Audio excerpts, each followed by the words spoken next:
Hello everyone, welcome to Nalia institute. I am Rahul Nalia और आज हम डिस्कस करेंगे प्लस टू का चैप्टर है जिसका नाम है रिप्रोडक्टिव हेल्थ। ये चैप्टर नंबर 3 है, लेकिन ये जब सिलेबस रिड्यूस नहीं हुआ था तो चैप्टर नंबर 4 था। तो आज हम डिस्कस करने वाले हैं रिप्रोडक्टिव हेल्थ। तो सबसे पहले हम क्या करेंगे, जो ये चैप्टर है इसका माइंड मैप बनाएंगे, यानी आउटलाइन हम कुछ लिखेंगे यहाँ पर कि कितने इस चैप्टर के अंदर टॉपिक हैं, कितने टॉपिक्स को हमें पढ़ना है। तो उसके लिए हमें क्या करना होगा, माइंड मैप बनाना होगा। तो प्यारे बच्चों, माइंड मैप कैसे बनाते हैं, सभी टॉपिक को, जितने भी टॉपिक्स हैं उनको सीक्वेंस में लिख लेते हैं कि किसके बाद कौन सा टॉपिक आने वाला है। जैसे सबसे पहले हम डिस्कस करेंगे रिप्रोडक्टिव हेल्थ। रिप्रोडक्टिव हेल्थ क्या होती है और रिप्रोडक्टिव हेल्थ को कैसे अचीव कर सकते हैं। तो बेटा जी ये पहला टॉपिक हुआ हमारा। देन हम दूसरा टॉपिक पढ़ेंगे। दूसरा टॉपिक है इस चैप्टर का कि पॉपुलेशन के क्या हालचाल हैं। जो पॉपुलेशन है इंडिया की और पूरे वर्ल्ड की, उसके क्या हालचाल हैं, बढ़ रही है या घट रही है। हम अच्छी तरह से जानते हैं घटने का तो सवाल ही पैदा नहीं होता, बढ़ रही है। बढ़ रही है तो क्यों बढ़ रही है, बहुत ही भयंकर तरीके से पॉपुलेशन बढ़ रही है। तो उसको कंट्रोल कैसे करेंगे, कंट्रोल करने के लिए क्या करना होगा, कॉन्ट्रासेप्टिव्स का यूज करना पड़ेगा। क्या यूज करना पड़ेगा, कॉन्ट्रासेप्टिव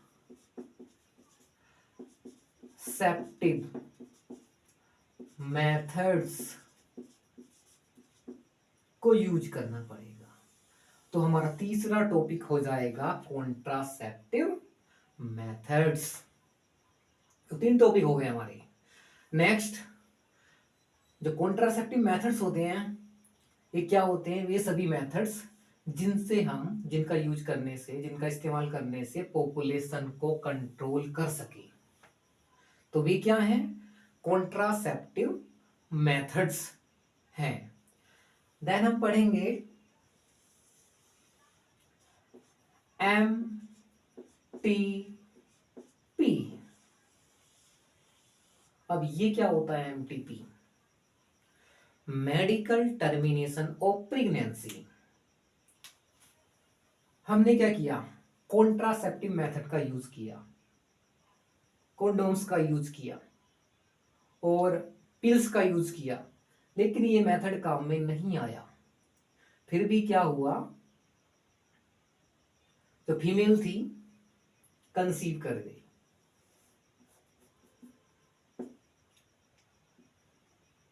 तो क्या करेंगे, जब वुमन प्रेग्नेंट हो जाएगी कॉन्ट्रासेप्टिव के बाद भी, या हम यूज ही नहीं, हमने यूज ही नहीं किया है लेकिन हमको बेबी नहीं चाहिए, तो क्या कराते हैं, MTP, medical termination of pregnancy. Medical termination of pregnancy. Then हम पढ़ेंगे नेक्स्ट, अब तक तो हम कंट्रोल कर रहे थे कि पॉपुलेशन को कैसे कंट्रोल करेंगे, लेकिन कुछ अभागे लोग, किस्मत के मारे लोग जो टेंशन में जी रहे हैं कि काश एक बच्चा हो जाए, लेकिन उनके पास बेबी ही नहीं है, तो क्या, तो उनके लिए हम क्या करेंगे। तो उनके लिए यहाँ पे टॉपिक दिया है, उनके लिए क्या कर सकते हैं, आर्ट। तो नेक्स्ट टॉपिक है art, assisted reproductive technology.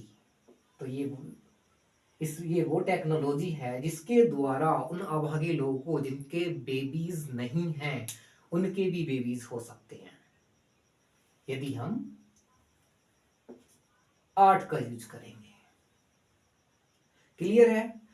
Chapter का सबसे लास्ट टॉपिक, हम चाहे कुछ भी करें, हमें पॉपुलेशन से मतलब है नहीं है, बढ़ रही है घट रही है, कॉन्ट्रासेप्टिव हम यूज कर रहे हैं या नहीं कर रहे हैं, एमटीपी कराते हैं या नहीं कराते हैं, कुछ करें ना करें, लेकिन बीमार होने से बचें। हमें बीमार नहीं होना है, अपनी हेल्थ को नहीं बिगाड़ना है। तो उसके लिए सबसे लास्ट टॉपिक है STIs, और क्या लिख सकते हैं? STD, sexual transmitted infections. STD मतलब सेक्सुअल ट्रांसमिटेड डिसीज। हमें सेक्सुअल ट्रांसमिटेड इन्फेक्शन से बचना है, सेक्सुअल ट्रांसमिटेड डिसीज से बचना है। तो ये हुआ हमारा माइंड मैप। चैप्टर का नाम रिप्रोडक्टिव हेल्थ है। एक बात बताना भूल गया था मैं कि ये चैप्टर है, इसका वेटेज कितना है। तो वेटेज की बात करें तो 1 से 2 क्वेश्चन इस चैप्टर से देखने को मिलेंगे।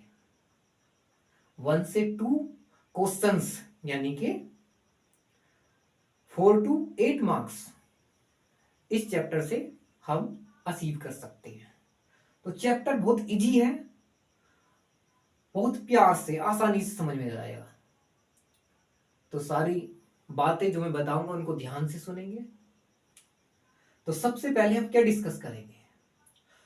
फर्स्ट ऑफ ऑल हम डिस्कस करेंगे रिप्रोडक्टिव हेल्थ क्या होती है। तो बेटा जी देखते हैं,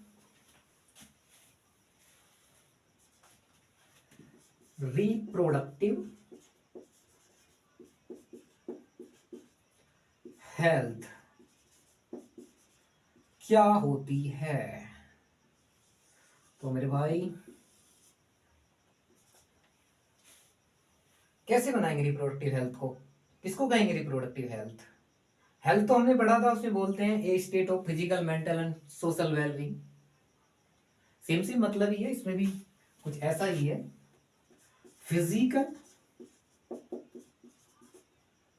mental, emotional, social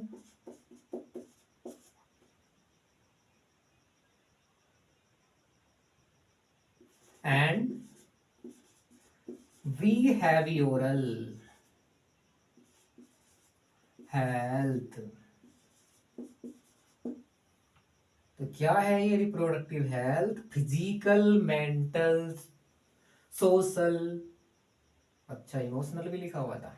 physical, mental, emotional, social and behavioural health, इस सारे को ऐड कर दो तो बन जाएगा रिप्रोडक्टिव हेल्थ। तो क्या है रिप्रोडक्टिव हेल्थ? कि जो बंदा है फिजिकली सही होना चाहिए, मेंटल बैलेंस भी सही होना चाहिए, उसके इमोशंस भी सही होने चाहिए, सोशली भी सही होना चाहिए, बिहेवियरल भी सही होना चाहिए। तब उसको कहेंगे कि उसने रिप्रोडक्टिव हेल्थ को अचीव किया है, वह रिप्रोडक्टिव रूप से पूरी तरह से फिट है। तो ये होती है रिप्रोडक्टिव हेल्थ। क्लियर है? नेक्स्ट, अब एक स्टोरी शुरू करते हैं चैप्टर में। बहुत पुरानी बात है, इतनी पुरानी भी नहीं है। 1951, आजादी से लगभग 4 साल बाद, लगभग तो मैंने गलत ही बोला, 4 साल बाद, आजादी से 4 साल बाद, यानी कि 1951 में एक प्लानिंग आई थी, कुछ हुआ था। मतलब हम सुनते ही रहते हैं छोटा परिवार सुखी परिवार, 2 ही बच्चे होने चाहिए। तो किसने बताया था ये सब? यानी कि 1951 में फैमिली प्लानिंग आया था इंडिया में, समझे? तो क्या आया था 1951 में? Family planning. लेकिन बाद में क्या हुआ, इसका नाम चेंज कर दिया गया। लोगों को पता नहीं नाम चेंज करने का क्या लगा रहता। RCH इसका नाम कर दिया, कोई नहीं, चेंज कर दिया, इसको भी याद कर लेंगे। RCH, reproductive and child health care programme. मारो रट्टा, क्या मतलब है? Reproductive and child health care programme.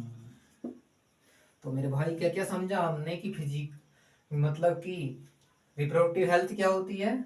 उसके बाद हमने कहानी शुरू की फैमिली प्लानिंग की, जिसका नाम बदल के कर दिया गया RCH। हम पे फर्क नहीं पड़ता, हम इसे भी याद कर लेंगे। RCH क्या है? Reproductive and child health care programme. तो इसमें क्या समझाया जाता है, क्या समझाते हैं, क्या क्या इंक्लूड है रिप्रोडक्टिव हेल्थ में, इन पॉइंट्स को भी हम नोट कर लेंगे। इंपॉर्टेंट पॉइंट्स हैं। तो पहला पॉइंट है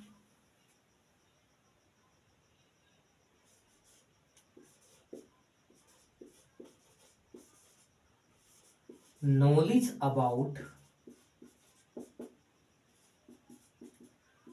sex organs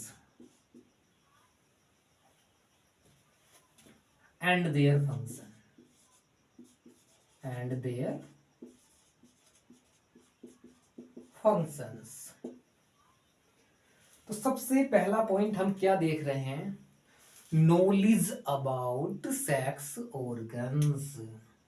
सेक्स ऑर्गन्स के बारे में ज्ञान, कि सेक्स ऑर्गन्स क्या होते हैं, उनका हमें पता होना चाहिए। हमारी बॉडी में क्यों होते हैं, उनका क्या फंक्शन होता है।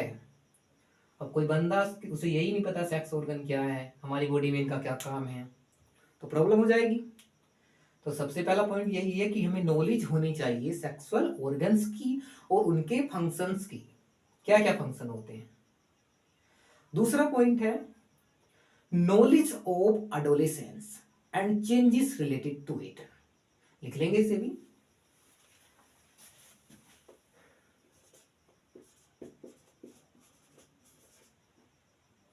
नॉलेज ऑफ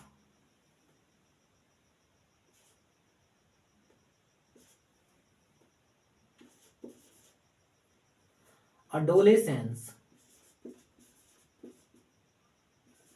स्पेलिंग देख लेना, स्पेलिंग में हाथ कमजोर है।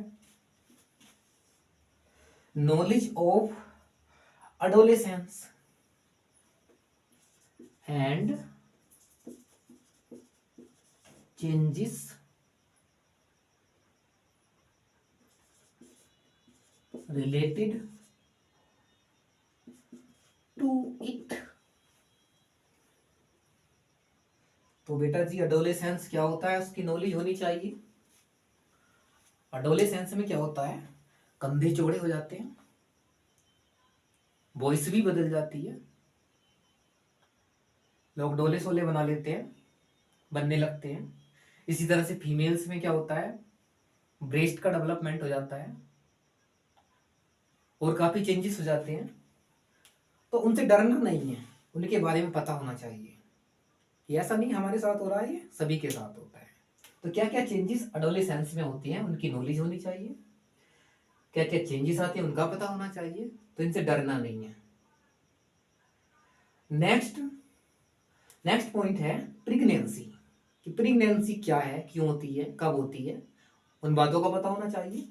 एंड ब्रेस्ट फीडिंग क्यों कराई जाती है और कब कराई जाती है, ये भी हमें पता होना चाहिए। कहा है रे भैया pregnancy and breast feeding.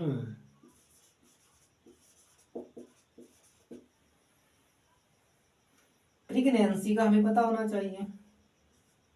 Female में प्रेगनेंसी होती है कब होती है? जब वह सेक्सुअल रिलेशन बनाती है, स्पर्म एंड एग का मिलन होता है, आपस में मीट करती हैं, तब प्रेगनेंसी होती है। उसके बाद ब्रेस्ट फीडिंग कब होती है? डिलीवरी के बाद अपने बेबी को दूध पिलाना, उसको बोलते हैं ब्रेस्ट फीडिंग। ये जरूरी होती है शुरू के 6 मंथ में। बोलते हैं नवजात शिशु को अपनी मम्मी का दूध जरूर पीना चाहिए, खुद तो पिएगा नहीं, मम्मी को ही पिलाना चाहिए। तो शुरू के 6 मंथ कम से कम पिलाना चाहिए माँ को अपने बच्चे को दूध। तो प्रेगनेंसी की नॉलेज होनी चाहिए, ब्रेस्ट फीडिंग की नॉलेज होनी चाहिए। तो हमने 3 पॉइंट देख लिए। नेक्स्ट है how to take care pregnant woman. जो प्रेग्नेंट वुमन है उसकी टेक केयर हम कैसे करेंगे, इस बारे में भी हमें पता होना चाहिए। How to take care pregnant woman. जो प्रेग्नेंट वुमन है उसकी कैसे देखभाल होनी चाहिए, इन बातों का हमें अच्छे से पता होना चाहिए। Next, postnatal care. Postnatal care, अब ये क्या है मेरे भाई? पोस्ट नेटल केयर, तुमने टर्म सुने होंगे जच्चा एंड बच्चा। जच्चा बोलते मम्मी को, और जो बच्चा पैदा हुआ बच्चा हम जानते हैं क्या होता है। जो जिसकी मतलब लेडी की डिलीवरी हुई है, डिलीवरी के बाद उस फीमेल को क्या कहेंगे? उसको बोलते हैं जच्चा।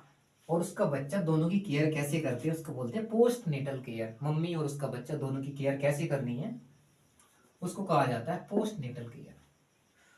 तो उसका हमें पूरा पूरा पता होना चाहिए कैसे कैसे करना है। पोस्ट नेटल केयर हो गया हमारा। मेंस्ट्रुएशन क्या होता है?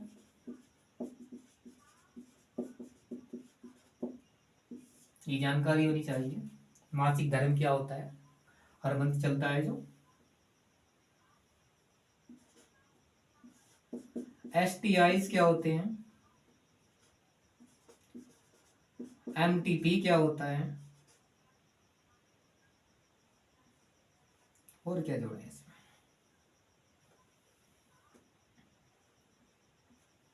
इतना ही रहने देते हैं। तो ये सब नॉलेज हमें होनी चाहिए। एक और है,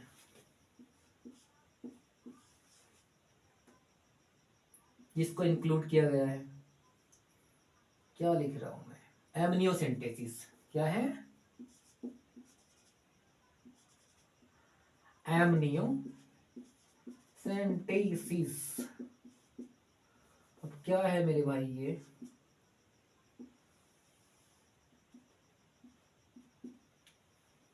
इसमें क्या करते हैं, इसकी स्टोरी क्या है? पहली बात तो एमनियोसेंटेसिस कब किया जाता है? जो प्रेग्नेंट लेडी है, वुमन है, उसकी प्रेगनेंसी कम से कम 16 वीक की तो हो।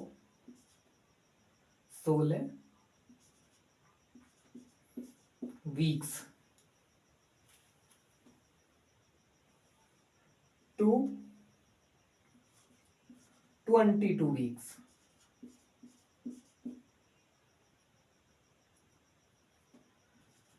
इस बीच में करा सकते हैं एमनियोसेंटेसिस। एमनियोसेंटेसिस कैसे कैसे कराते हैं, मतलब किस तरह से होती है, इस चीज को समझेंगे। तो मान लो एक प्रेग्नेंट लेडी है,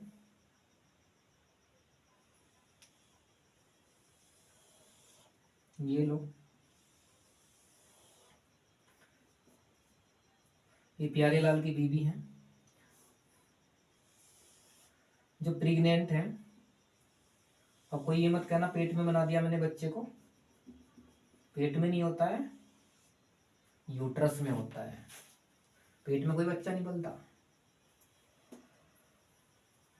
अब लो जी इसको भी दिखा देते हैं। ये रहा यूट्रस में इसका बेबी, इसका बाहर आके नाम चिंटू रख देंगे। तो जो बेबी है एक थैले के अंदर बंद होता है, एक कवरिंग से कवर होता है जिसको बोलते हैं एमनियोन। एमनियोन,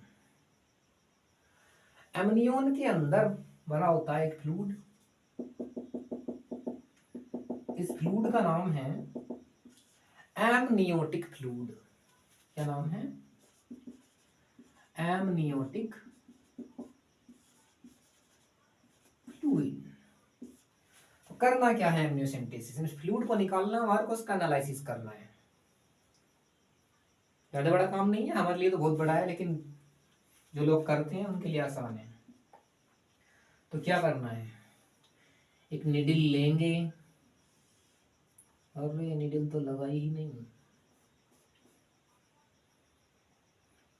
तो बेटा जी एक निडल लेंगे और पहुंचा देंगे इसे एमनियोटिक फ्लूइड में, और यहां से निकाल लेंगे एमनियोटिक फ्लूइड को। उसका करेंगे एनालिसिस। मान लिया ये आ गया फ्लूइड, हवा में नहीं होगा ये, कहीं ना कहीं रखेंगे इसको। इसका करेंगे एनालिसिस। इसके एनालिसिस से हम क्या क्या पता कर सकते हैं? तो बेटा जी जब इसका एनालिसिस करेंगे तो क्या क्या पता लगा सकते हैं? तो हम पता लगा सकते हैं क्रोमोसोमल डिसऑर्डर का। क्या क्या पता लगा सकते हैं? एक तो हो गया क्रोमोसोमल, क्रोमोसोमल डिसऑर्डर्स। जैसे एग्जाम्पल क्या क्या आएगा क्रोमोसोमल में? अच्छा पहले यही समझो कि क्रोमोसोमल डिसऑर्डर होते क्या हैं। क्रोमोसोम का नाम आ रहा है, उन्हीं से रिलेटेड होंगे। मान के लो होते ही हैं सेट क्रोमोसोम के। क्रोमोसोम से होते सेट में होती है। जो हमारी बॉडी है, ईच सेल के अंदर 46 क्रोमोसोम्स हैं, और पेयर में बात करें तो कितने हैं? 23 पेयर।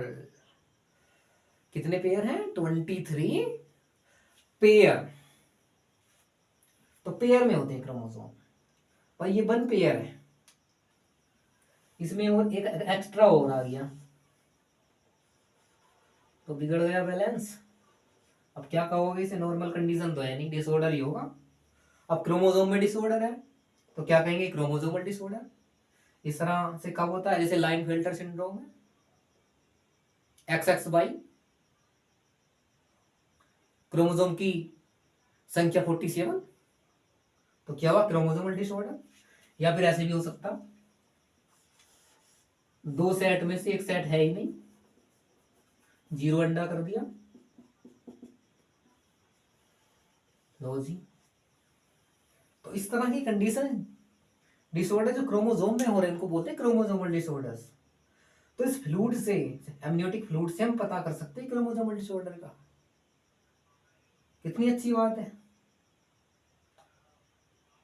नाम लिख लो, चलो क्या क्या पता कर सकते हैं। एग्जाम्पल लाइन फिल्टर सिंड्रोम, एक तो ये हो गया, या तुम्हें दिख नहीं रहा होगा, ऊपर लिख देता हूं मैं। क्या क्या पता कर सकते हैं एमनियोसेंटेसिस से? लाइन फिल्टर सिंड्रोम, इसका पता लगा सकते हैं। डाउन सिंड्रोम,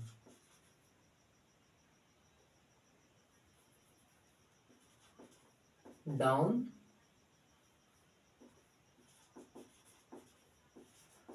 सिंड्रोम,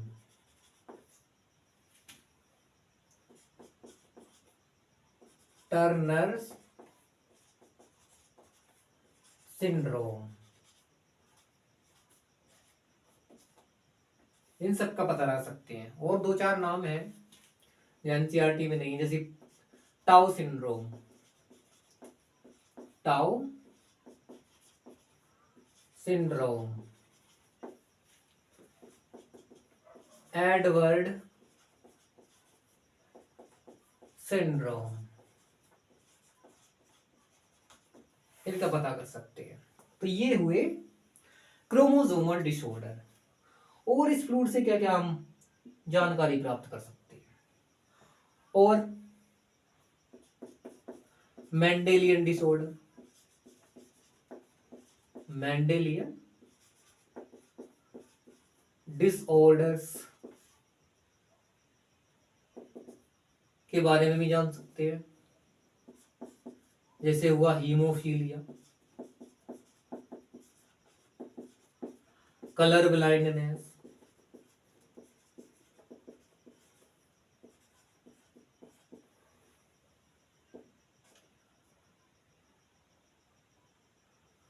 और भी पता कर सकते हैं जैसे कि सिकल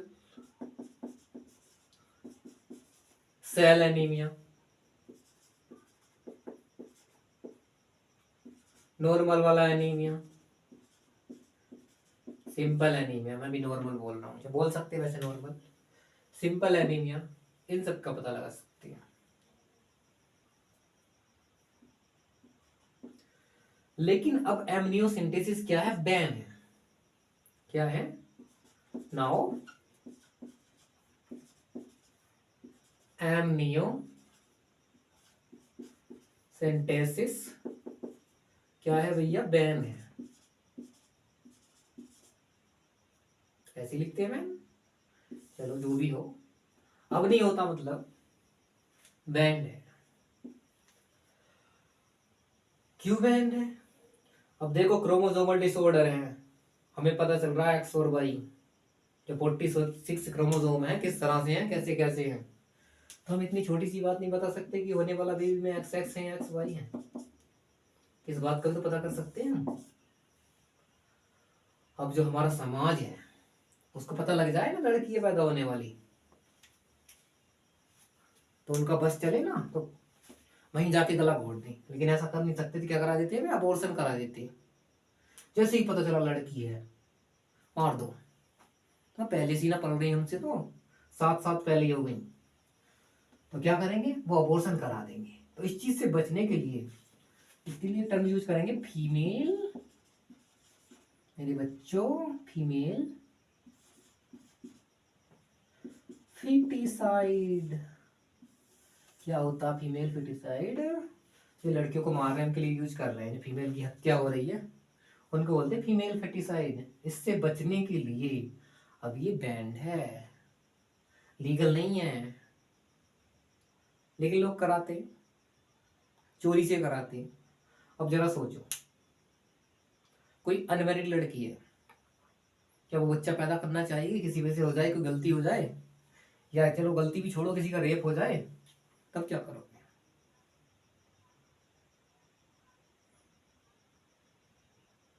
अब मैंने यहाँ पे गलत बोल दिया कुछ, तो ध्यान देंगे, जो मेरे सेंटेंस थे बात के सही नहीं थे।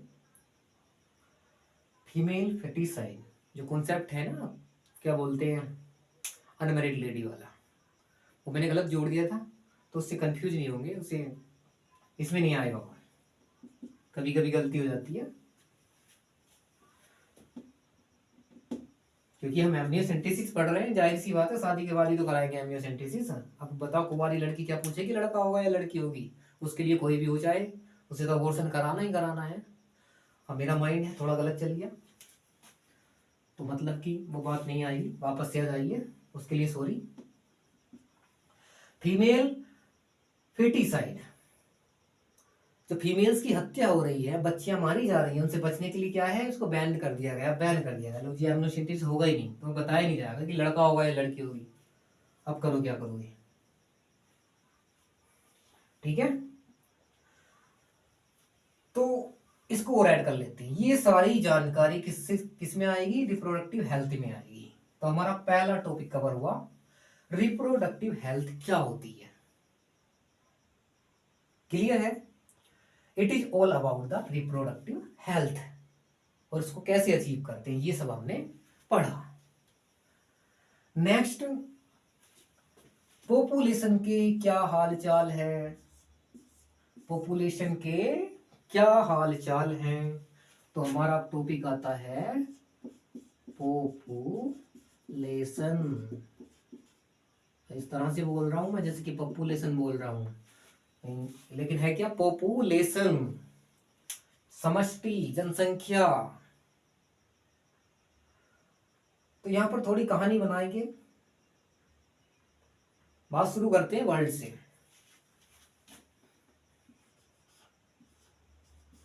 वर्ल्ड से 1900 की बात करते हैं, उसके बाद 2000 की बात करेंगे, देन हम बात करेंगे 2011 की। कितनी पॉपुलेशन हुआ करती थी 1900 में? 200 में कितनी पॉपुलेशन हुआ करती थी? उसके बाद 2011 में कितनी पॉपुलेशन है, इसको डिस्कस करेंगे। सबसे लास्ट से शुरू करता हूं। अब जो है 2011 में कितनी थी? 7.2 बिलियन थी। यहां पर थी 6 बिलियन। तो मुझे खुद को याद नहीं आ रहा था, इसलिए मैंने घर से शुरू किया है। अब याद आ गया। तो कितनी है यहां पर? 2 बिलियन।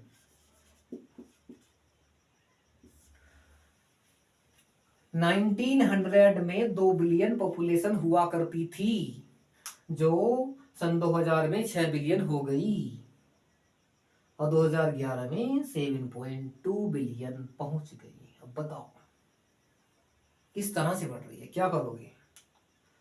ये तो वर्ल्ड के हाल है। अब हम अपने इंडिया की बात करेंगे। अब देखो इंडिया के कारनामे। India, I love my India. India ने क्या किया? अब इंडिया वाले बेचारे 1900 की बात नहीं करते हैं। वो कहते हैं हमें 1900 से मतलब ही नहीं, हम तो आज़ादी से बात करेंगे। पहले अंग्रेज रहते थे, अंग्रेजों से हमें मतलब कि अंग्रेजों ने क्या किया, उस टाइम से कोई लेना देना नहीं। तो लो जी 1947 से बात करो। हम तो आज़ादी के बाद बात करेंगे। क्या हुआ पहले, क्या हुआ, कैसे हुआ, कोई मतलब नहीं। 1947 के बाद 2000, उसके बाद मेरे बच्चों वही 2011, 2011। क्या हुआ मेरे भाई इन सालों में? 1947 की बात है, जब इंडिया की पॉपुलेशन 350 मिलियन, क्या बोला मैंने? मिलियन, बिलियन नहीं बोला, मिलियन। 350 मिलियन हुआ करती थी हमारी पॉपुलेशन। लेकिन क्या हुआ 2011 में? क्या बोला मैंने? 11 में? 11 नहीं, क्या हुआ 2000 में? 2000 में क्या हुआ? ये पॉपुलेशन हो गई 1 बिलियन। वाओ वाओ, क्या हो गई? 1 बिलियन। इतने पे भी तसल्ली नहीं हुई। अब 2011 में देखो कितनी हुई, 1.2 बिलियन। क्या बात है। बच्चे पे बच्चा, बच्चे पे बच्चा पैदा कर रहे हैं लोग। लो जी एक और लो, एक और लो। 10-10, 12-12 बच्चे पैदा करते लोग। तभी तो ये हाल है। 350 मिलियन थी 1947 में, सन 2000 में 1 बिलियन हो गई, और 2011 में 1.2 बिलियन हो गई। बच्चे हमने क्या किए हैं, ऐसे ही जैसे फेंक फेंक के मारते हैं ना बच्चों को, लो एक और ले लो, उसके सर पे मार दिया, उसके सर पे मार दिया, इस तरह से बच्चे हमने क्या डिस्ट्रीब्यूट किए हैं इंडिया में। अब बर्थ रेट देखें तो कितनी है यहाँ पर, कितने बच्चे पैदा हो रहे हैं हर साल। Birth rate just less than 2%। क्या है, जस्ट लेस देन 2%। मेरा 2 भी 9 जैसा लग रहा। 2%, यानी कि हर साल 1000 बंदों पर नए 20 बंदे ऐड होते हैं हमारे इंडिया में। ये ये गौरव की बात नहीं है, वो बेकार बात है, इतने बच्चे पैदा नहीं होने चाहिए। तो ये सब हमने डिस्कस किया, थोड़ा पॉपुलेशन भी हमने डिस्कस कर लिया कि पॉपुलेशन किस तरह से बढ़ रही है। तो हमारे ये 2 टॉपिक कवर हो गए। रिप्रोडक्टिव हेल्थ क्या है, कैसे अचीव करते हैं, पॉपुलेशन के क्या हालचाल हैं। अब ये पॉपुलेशन इतनी तेजी से बढ़ रही है, बच्चे पे बच्चे पैदा कर रहे हैं लोग, तो क्या करें हम, इस पे कंट्रोल करना पड़ेगा। पॉपुलेशन पे कंट्रोल नहीं किया तो दुनिया में बच्चा ही बच्चा, लोग ही लोग हो जाएंगे, कहाँ पर रहेंगे, क्या खाएंगे, क्या पिएंगे, क्या पहनेंगे, कुछ नहीं बचेगा, दुनिया तहस नहस हो जाएगी, पैर रखने को जगह नहीं मिलेगी। तो क्या करेंगे, पॉपुलेशन को कंट्रोल करेंगे। और पॉपुलेशन को कंट्रोल कैसे करते हैं, लोगों को पकड़ पकड़ के मारेंगे, ऐसा नहीं करेंगे। कंट्रोल करेंगे बच्चे के पैदा होने पे। छोटा परिवार, सुखी परिवार कैसे बना सकते हैं, तो उसके लिए हम क्या करेंगे, कॉन्ट्रासेप्टिव मेथड्स पढ़ेंगे। क्या पढ़ेंगे, कॉन्ट्रासेप्टिव मेथड्स पढ़ेंगे कि किस तरह से हम कंट्रोल कर सकते हैं वुमन को